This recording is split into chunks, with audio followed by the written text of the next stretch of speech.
Hello Ruby lovers, welcome to another quick Ruby tip on my YouTube short. Today we are diving into the world of bank and non-bank methods. These little symbols can make a big difference in your code. So let's see an example. We have a variable called array.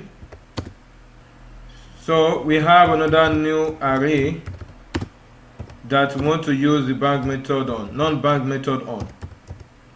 Dot reverse. So let's call the two array.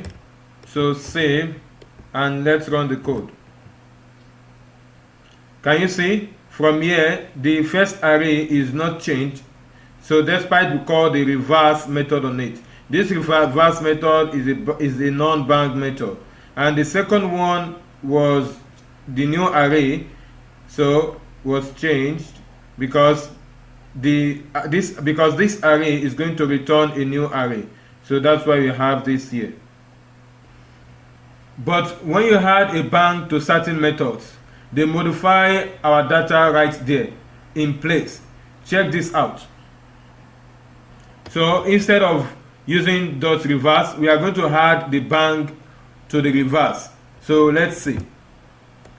Don't forget to save. Let me clear the terminal. Then rerun.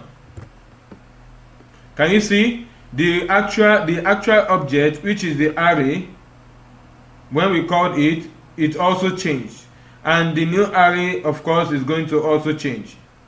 So remember, that little bank in Ruby can pack a punch. Use it wisely and make your code work for you.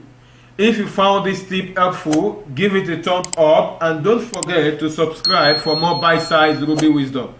Happy coding, and I will see you in the next shot.